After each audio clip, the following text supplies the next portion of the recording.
Hi, I'm Andy Acton. And I'm Chris Strevens. This is Dentology, the Business of Dentistry podcast. What a truly delightful gent. Top man. I mean, it's that great thing, isn't it? We've met him at various events and you always have a chat and he seems a really nice guy.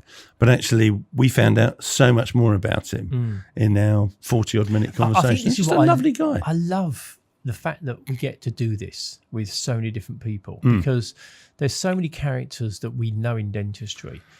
But when you then get the privilege of talking to them as we do on a podcast, you get to really understand these people. And it just goes to serve, doesn't it? Everybody's got a backstory. Everybody's interesting. Everybody's kind of a product of their life experiences. And geez, Ed's had quite a lot going on in his life. It's quite interesting, isn't it? You know, when he started and he basically said, to paraphrase, I've sort of had a pretty uneventful life, really, until he went to uni. Yeah. And then post-uni, it sort of gathered pace somewhat. Yeah, he did some catching up. And also just, you know, using the things he's learned and has got him to the position that he's in. And the conversation, I mean, AI is a very buzzy phrase at the moment. It seems to be popping up everywhere. But there's no doubt it's in dentistry. It's going to stay in dentistry. It is. Its presence is going to grow, isn't it? There's no doubt about it. Completely. But no, really good. Really good episode. Really nice good conversation. If you're new, you're very welcome to join us. This is Dentology, the Business of Dentistry podcast. If you've been here before, thank you for coming back. If you could subscribe or leave us a review, that would be amazing, and we'd love you forever. So over to the episode now. How are you? I'm good. I'm very good, actually. Looking forward to yet another podcast. Yeah. It's the weeks keep rolling back, don't they? And it's amazing how many interesting people are in dentistry. And when we talk to see whether guests will come on, but oh no, why would anyone listen to me? I've got nothing interesting to say. Yeah, sorry. But when you then start having the conversations, you realise that everybody's got a backstory. There's always something interesting. I mean, how many have we done now? Over 150 or so? Yeah. I don't think we've ever had a single duffer. No. No pressure. I was going to say that's really putting pressure on today's guest, isn't it?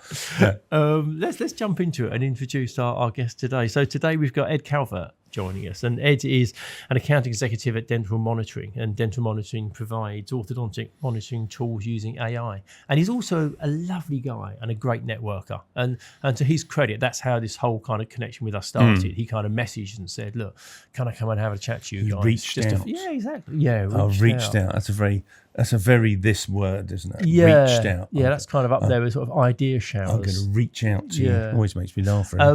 Anyway, we're musing between ourselves, and we should have a chat to our guest. Welcome, Ed. How are you doing? I'm doing very well. Thanks for having me on. It's interesting that you're bringing up networking and things, because when I think of that, and I'm sure a lot of people would agree, it's you two that come to mind in dentistry. So, I could learn a lot from you two about the art of networking. I think that's Andy is your art of networking. I just happen to wander in. I think networking sometimes is kind of misunderstood because chatting. I think chatting is networking. I think people. It's for me. It's networking with purpose.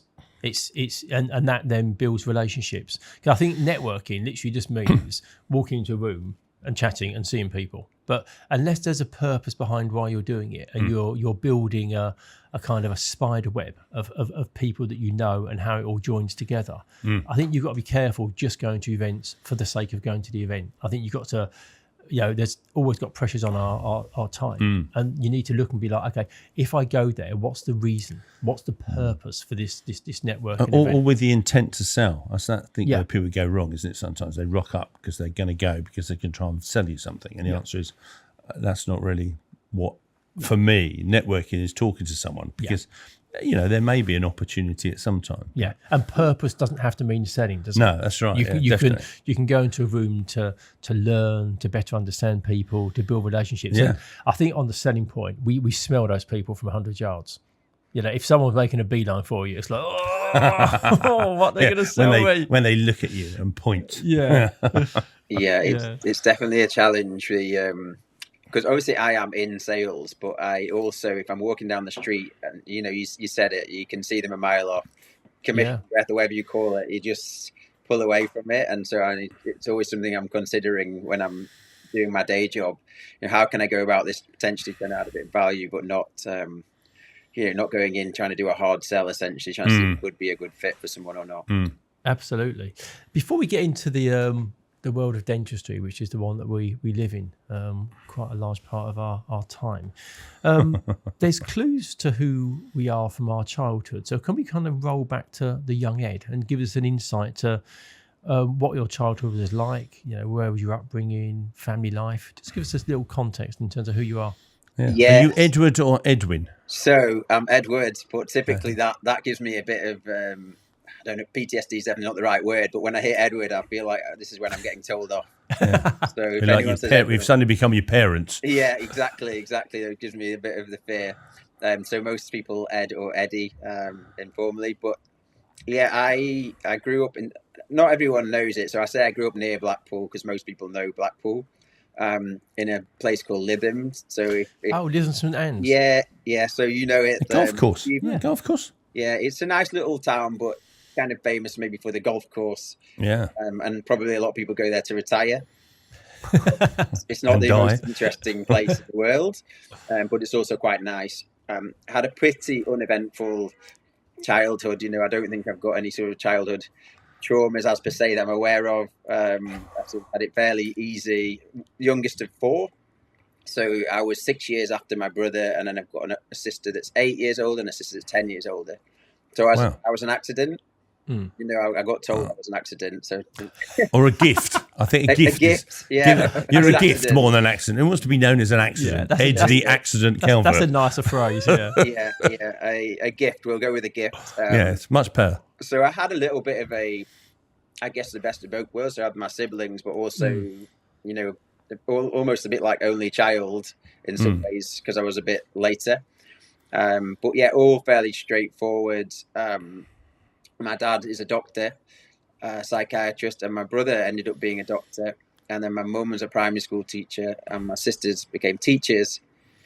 So it was like medical or teachers, and then I was kind of a bit of an anomaly with the direction I went in. But just obviously didn't go into. We'll come on to that later. But that's fascinating in itself because knowing the work that you do, you're kind of you're in healthcare on the dental side, but not the medical side.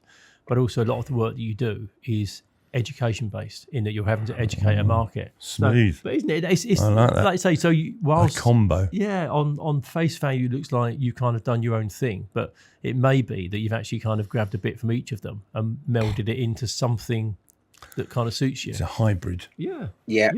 I hadn't thought of it that way. The medical side a little bit, but never really the education. So interesting. I've never thought of it like that before. Yeah. This is like therapy, isn't it? It is, having these conversations, they're wonderful. And then the detour before you got into dentistry is you studied physiotherapy at university. Yes, I did. So it came again a little bit like thinking, I'm a bit interested in the medical side. I think when I was growing up, I played football, rugby, cricket, quite sporty, and I thought in my head, I want to be like, Man United sort of sports physiotherapist or something. That I don't know where that came from. But just before I knew it, I'd applied to do physiotherapy, and also at university for that they paid some of your tuition fees. Right. So it was a bit of another reason to look at it. So I went into it. I looked about 12 when I was 18. I looked very young when I was younger. You ID'd every pub you went to. I used to get so nervous, even when I was like 22 and I was old enough, I would be walking up to a pub like, I'm going to get ID'd. Wow. Challenge 25, you're screwed. Yeah, absolutely. So that was a bit tricky, but so I was just quite immature, both sort of physically and probably mentally when I went to university. 18, looking about 12. But anyway, I did the physiotherapy and it was kind of, I enjoyed it, but I sort of didn't really get to grips with it. I qualified, but I wasn't super into it. And then I thought by the end of it, it wasn't really the career that I wanted to pursue. And at that point, I spoke to my brother. How long's physiotherapy? 3 years. It's 3 years. Yeah, right, okay. I didn't know if it was slightly extended because it was healthcare related. Yeah, sometimes some places it is 4 years, but they did it 3 years. I did it in Newcastle, Northumbria. But yeah, so after my brother was working actually with a rep and the medical device side, and he was like, "Oh, I think you like medical. I think this might suit your personality." And I met that person, and that's kind of how I sort of transitioned into a medical sales role. So did you ever practice physiotherapy at all? Did you graduate and then went straight off into another tangent? Yeah, so I graduated, and I never practiced. So I qualified, never practiced, which I think some people, it's interesting because about half my friends practice and then half went in different directions on the physio course. Oh, that's interesting. But yeah, I still get asked today when people find out, can you give me a massage or... I didn't know anything then, and I don't know anything now, certainly. Can I say, Ed, that's nothing to do with physiotherapy, mate. I just see you as being that soothing individual. Yeah, going off. Does it come as part of dental monitoring? Yeah. But I was just thinking about the profession. That's a problem, isn't it? Because USP. Yeah. But I was thinking if 100 people go on a physiotherapy course, yet only half of them actually then ever apply it as a technical skill. Yeah. There's if say we need another 1,000 physiotherapists in the country, you need to actually get 2,000 through the system because half of them just aren't going to take it into. It would be interesting, wouldn't it, to know why they didn't? Yeah. What is it that is such a high? At the end of 3 years, people go, "Nah, that's not for me." Yeah. Is it financial? Is it that they didn't enjoy it? I don't know. It'd be interesting, actually. Yeah, it might be different now. I qualified in 2006, and there weren't that many junior posts available as well. There's another area. Maybe there are more now, but yeah, I don't know what the uptake's like. But for me, I just felt it wasn't where I wanted to. It wasn't the direction I really wanted to go into after that.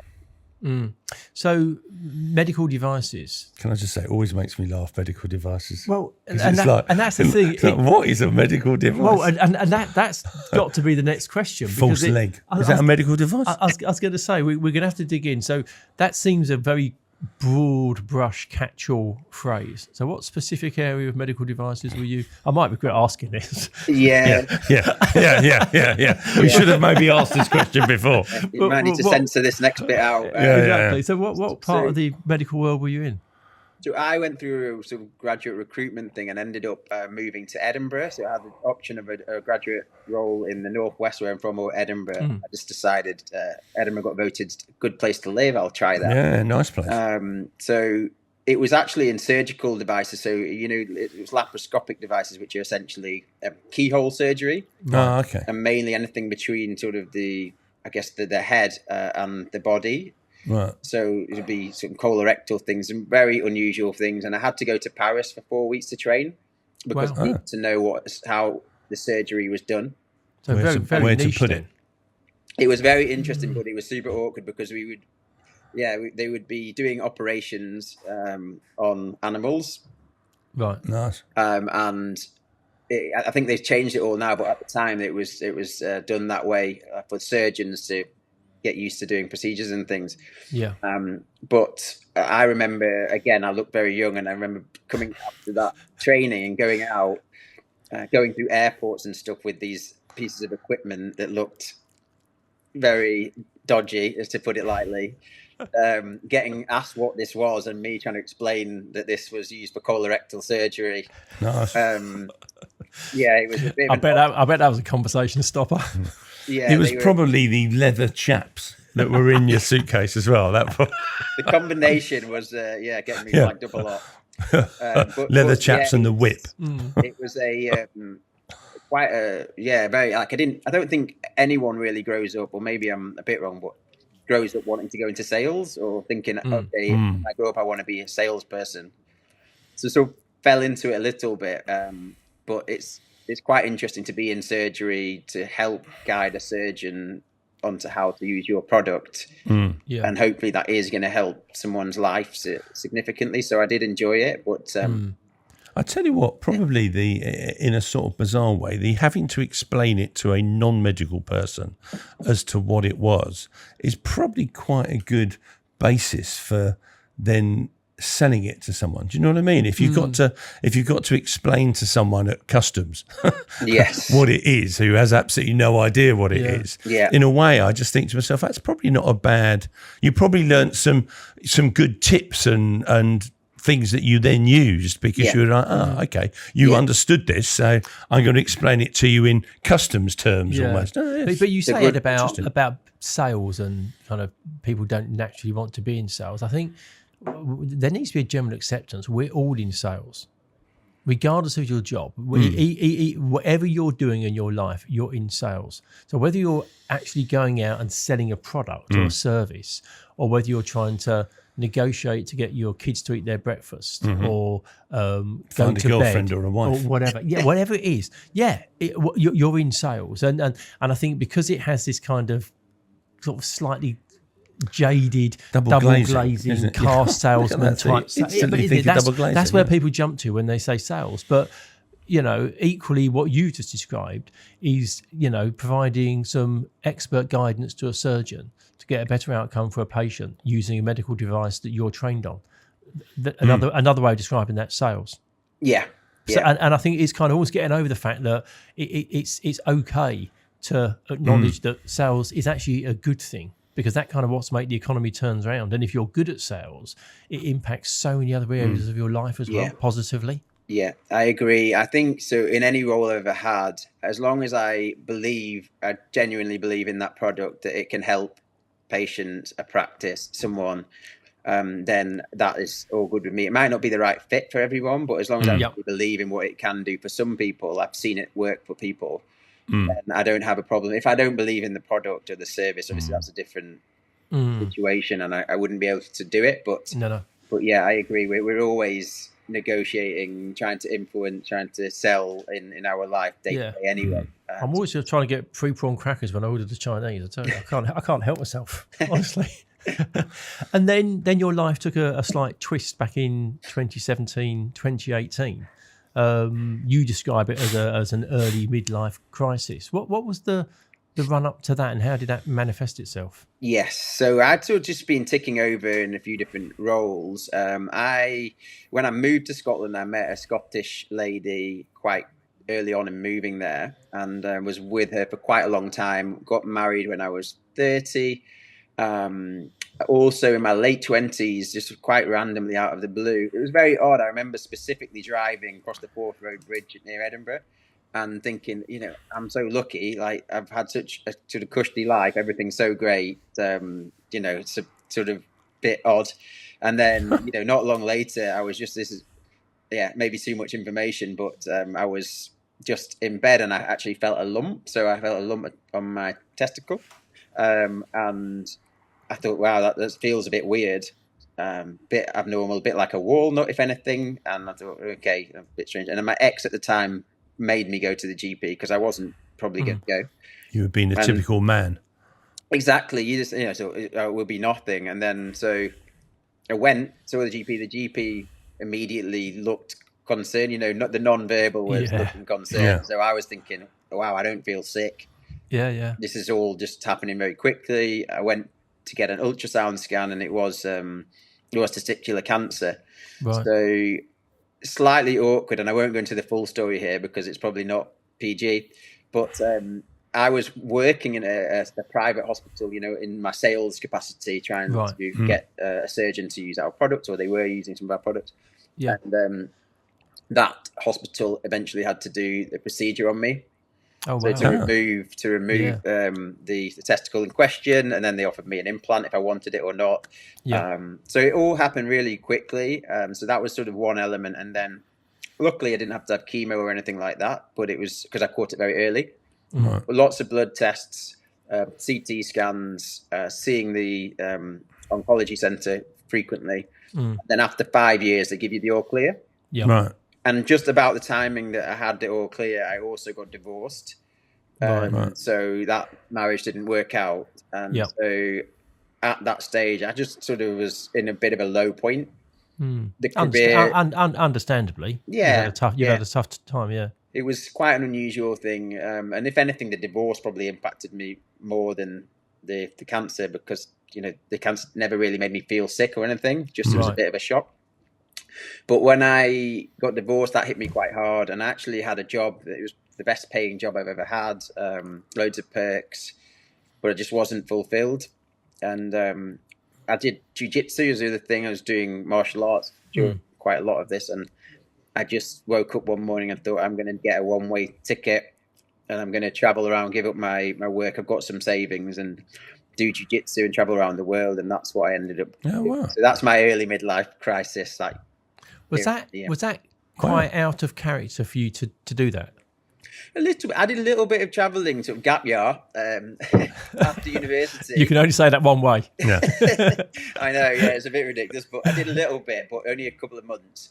So it was a bit out of my character. Yeah. I'd just been sort of working away, and then I just felt quite unhappy, and I didn't know whether this would help, but I just, okay, I'm 30, I think I was 35, 34, 35, and I thought I'm a bit older than most people I'm probably meet traveling, but I'm just going to do it. And I just did just over a year of it. It was an interesting year. Yeah, good for you. And where did you go? Was it literally all over? It was sort of over 20 countries, and sort of went to Bali, Vietnam, Japan, Thailand. Then I kind of went across and did down America, Central America, and South America as well. Wow. So about sort of 3 weeks in each place for you, and then move. Right. So, and how did the jiu-jitsu fit into that? Were you sort of like in competitions or something? So yeah, I don't do jiu-jitsu anymore since I've started this job really, but I used to do it quite regularly, and I had the plan that I was going to do Brazilian jiu-jitsu in every country I went to. You know, it's an easy way for me to meet people, experience different cultures, different practices. So I did it in Bali, and then I got quite sidetracked by partying.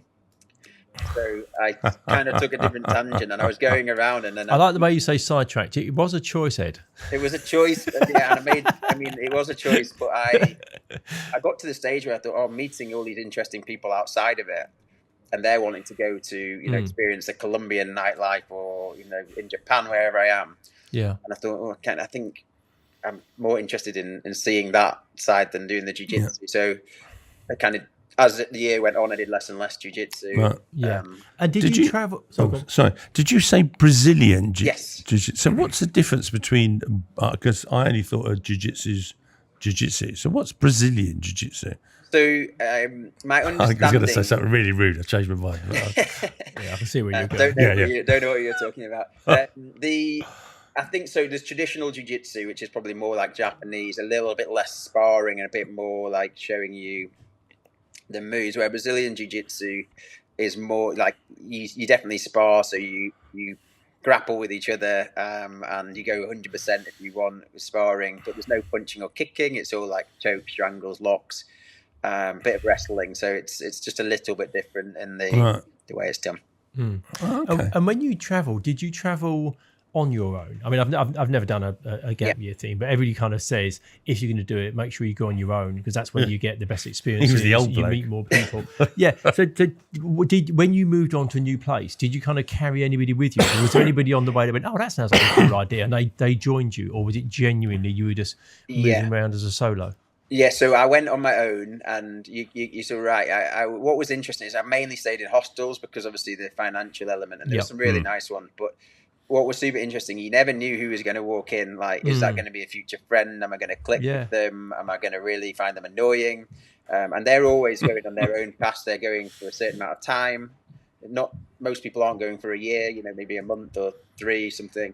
So it was super interesting. And then, you would meet people you really clicked with, and then you might travel on a bit with them. A lot of bus journeys in South America. So I went on my own, but I met so many people. It was... it was super interesting. There's that sort of link to sales and networking, isn't it? And the fact of you're meeting so many different people that you're clicking with them, because probably even the people you don't click with, you've got to be tolerant of, because you're in a little room. I know you're not, but do you know what I mean? You're sort of. It's an interesting. I think you've got great communication skills and you're likable, and I think that's what you're kind of saying. That I think if you've got good communication skills and you're likable, you will adapt to most situations. And you also accept, like, I don't like you, but I'm moving on in 2 days, so it makes no odds. I can suck it up for 2 days. I'm not going to have a fight with you now. Yeah. But no, it was really good. But there was times when I got a bit lonely. In Japan where there weren't so many people. I remember being very much on my own and thinking, I'm starting to feel a little bit lonely here without other company for a few days and things like that. But But overall, a really good experience. And then I had to kind of come back to reality, which was, funds and etc. coming back. And it was just before COVID. So I got a job, and then obviously COVID kicked in quite hard.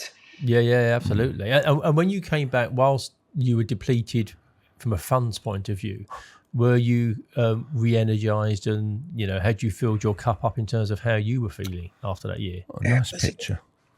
It's interesting. Yeah, because I met someone, a girl I used to go to school with, and she's become like this big global influencer, a bit like a love guru, a bit of an unusual slant. And I met her in one of the countries, and she's like, you need to never go back to what you were doing. If you're not super interested in it, you need to create and craft this life that you want to do. So I was like, oh yeah, I don't know what that looks like. But basically what actually happened is I slipped back into exactly what I was doing before. Oh, wow. So it's like a medical device style sales role, because that's what... And was that dental monitoring, or was that there was another company before. It was a German company that was sort of starting up in the UK. So yeah, I was like heading up their first foray into the UK market and covering a big area. It was an interesting thing, but it just didn't stimulate me. So how old are you, Ed? So I'm turning 40 in December. Wow, he still looks good, doesn't he? He's looking like a 12-year-old. For those of you who aren't watching, go to YouTube and find a young-looking 40-year-old. Clearly, you couldn't be early 30s because of what you described. Yeah, exactly. That's what I was trying to work out where you were. You could be. I'm just intrigued that you went away because you didn't like your life. It's quite a broad term. Yeah. You had your year away. You met this person who said you need to change things, and then you came back and you immediately slipped back into your old life. Yeah, so I did. So I'll say I guess when I talk about what I wasn't happy with, I guess it was the effect of the divorce. Right. It was the relation, being with someone for 8 years, and then essentially it was a rejection. I won't go into too much detail, but it was they get emotional. And then that was really that in conjunction with a few bits. But when I came back work-wise, I did get back into what I sort of knew, because my CV was so, almost fixed in some medical sales. Oh, there's other opportunity. What else can I do? Right, yeah. So that was just at the beginning of COVID, you say? Just before, yeah. So late 2019, would it be? Right. You didn't buy a Ferrari. That's most midlife crisis. Well, this was an early midlife crisis. Oh, that's true. He'd have bought a... I'm due another one. A Mazda. Oh, you're banking it? Are you banking? I can't afford the Ferrari. Are you saving for the Ferrari? Yeah. So that runs us up to kind of the start of COVID, and then so when did you join dental monitoring? So I actually joined dental monitoring after COVID. Right. Okay. So I missed it. Obviously, dental monitoring and COVID is an interesting conversation in itself. Yeah. But I joined after. So at one of the companies I was at, there was someone that was very high up at a line. Right. And they had a bit of a career change to do some sort of sales consultation, sales consultancy. And he kind of got me onto a line to knowing about them. And I found quite an interesting company. The trajectory at the time was through the roof. Yeah. So that's how I came to know a bit about sort of orthodontic dental. And then I saw this other company, Dental Monitoring, and I thought, wow, that's an interesting concept. Could you just explain? I'm sure lots of our listeners will be aware of dental monitoring, but a lot of them won't. No, could you just kind of set the scene in terms of what are the services that you offer at dental monitoring? Yeah, I think that will link quite nicely to the COVID period as well. Yeah. So in a nutshell, a patient that uses dental monitoring is typically in orthodontics. They get an app on their smartphone and they get a little piece of hardware that attaches to the camera. So what happens is the patient can actually scan their mouth on a weekly basis, and it gives the dentist or orthodontist a lot of information.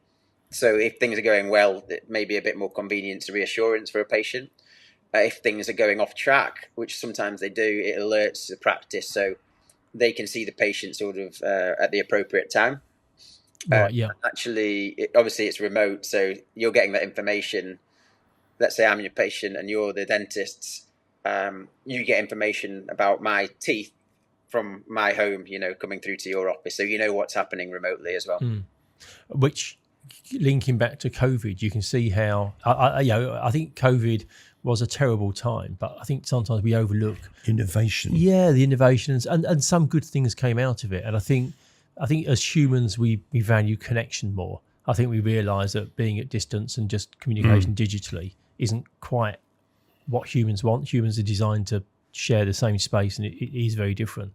But also, I think there was a real burst of acceleration with technology, and dental monitoring is a great example of something that enabled patients to continue to receive treatment and be guided and advised, but through a period where they weren't able to actually visit dental practices. Yeah, 100%. It was interesting because you are very right. It accelerated for dental monitoring. I think there was a huge acceleration of uptake with it, because obviously you couldn't see patients in person any other way. So there wasn't anything else that existed. Maybe you could ask someone to take a picture basically of their mouth with the phone, but this was completely different to anything. It was a blessing and a curse, because obviously it increased awareness, but we couldn't really, at the time we had a smaller company, we couldn't really give the service, the implementation. So what actually happened is quite a lot of people used it during COVID and maybe didn't use it properly. Right. And then after COVID, what it left people with is thinking, oh, this is sort of okay, but we're maybe not going to use it now. So it was a bit of a mixed bag for us. Yes, we're back to your mum, aren't we? You got to do a re-education process. Yeah, it was when I started. Honestly, it was often going back to a lot of these practices that started during COVID and re-engaging and saying, look, I bet. Yeah, and that's the thing. You don't want them just to see it as being the solution for time. COVID. Yeah, it's like now everything is opened up. But I was. It was Lottie Manihan. I don't think she's in the UK anymore. I think she might be over in Switzerland now. But I remember having a conversation with her, and she was saying one of the biggest environmental impacts on the planet from a dentistry perspective are patients visiting the dental practice. The travelling to and from the practice is the biggest environmental impact. It's not necessarily lots of the dental element. It's just the travelling that goes backwards and forwards. And I was talking to Aaron about this the other day, because I was saying that for my part, I think dental monitoring is a great green solution, because in an ideal world, it probably will reduce the number of visits to a dental practice through using technology. And okay, there might be instances where somebody needs to come in perhaps a bit quicker because things aren't working. But for lots of the patients, they'll get the comfort that they don't have to visit, frequently, because the technology is doing it for you. And the reduction in cost is just a byproduct. Yes. You honest. Yeah, you are right. I spent some time in a practice this week just to observe, the patients coming in. It was an aligner day, and my takeaway was, wow. I mean, either when people are coming in, you can look at DM and it would all be good. So why are they coming in when they know it's all good? Or it would pick something up that's gone off track earlier on. So all I saw was patients coming in where either it was good and they didn't actually need to really come in, or there'd been a problem that had occurred weeks ago. Right, yeah. Does the dentist still review the footage or whatever, or is it AI generated? Does it sort of... It's a combination. So I always say it's a bit of a triage tool. So again, if you were the dentist and I'm scanning, if everything was good, it comes through to your dashboard and tells you that everything is good. If something's off track, it will alert you to look at it. Right. So there's a bit of a mixture. To scale it up, we need AI, we need automated messages as well. But it should be a mixture if done properly.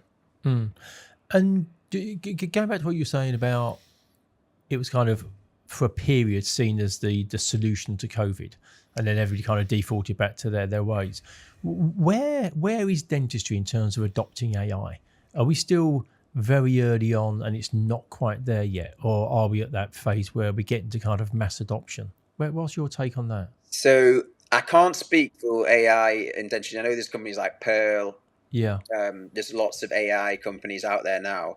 But all I can say is my experience with the sort of orthodontic world and AI with DM is that we talk about this technology adoption curve. So you always get the early adopters, the early majority, and then we've kind of got them. They're ones that they love technology. They'll try anything. And then you sort of get the people that are a little bit more unsure. They need more evidence. Need other peers to see other peers using it. So we're kind of at that phase now. In the UK, I would say maybe about 1 in 3 specialists use it. So there's still not huge adoption, huge market penetration, because I think some people, most people have done things the same way for a while, earning good money. Yeah, change. Getting good out. Yeah, change. The status quo is is our competitor with this. It's how do you get more people to start using it and seeing the value, not just for the practice, but for the patient. Yeah. So yeah, we're not quite where we want to be in the future, but we're on a quite a fast acceleration curve with it as well. It's an interesting one because you could almost, I don't know if you could actually, 'cause it might be against the law, but I was thinking you could almost price differentiate, couldn't you? You could say, look, you can have one where you always come in to see me, but it costs you 5,000, or I can use a remote one which costs you 4,000. It's super interesting you bring that up, Chris, because I've only been with Dentology just under 2.5 years, and I've only a few weeks ago someone said that to me. They were like, I offer 2 options, Chris. If you want to have your traditional see me every 6 weeks, it's 5,000. You use dental monitoring, it's less. 4,800, but they realise the value of their time. Yeah, I think on differential pricing, I think you'd be okay because it's a different service. Because you're not offering the same service for a different price. And also, it must be compliant. I mean, it must be clinically okay, to be regarded. Because otherwise, you wouldn't have a job.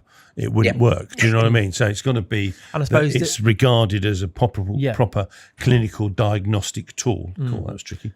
So therefore, why not incentivise people not to come in? You've always got the option that should it report something that doesn't look right, isn't on track, you've always got the option for the clinician to step in. It's not it's not just telling you exactly how it's going to be with no backup. There's always going to be a clinician involved in that process. Yeah, 100%. Actually, we what we say in our, what we tell practices to say to their patients is, if we use it, we're looking at your teeth every week. Practice down the road, we'll be looking maybe every 8 weeks at what's happening, but we're going to look every week. And you're right. If we also, there's a bit of a misconception with a bit of the Smile Direct side of things, which is like, we never see you, or we give you all the aligners, for example, and we won't see you, which is massively off the truth. Some patients you need to see more, and it will alert you to who those patients are. So like, Andy, if you've got lots of problems, I might actually want to see you every 3 weeks. But Chris has no issues. We're going to see him, 4 times across his journey. So I haven't got any teeth. So it'll pick up on if you don't have any teeth as well. So it's handy. You covered. But yeah, basically, we overall as a business, fortunately, most patients are quite good, so it does free up that time. But that's how we work as a model. It's cool.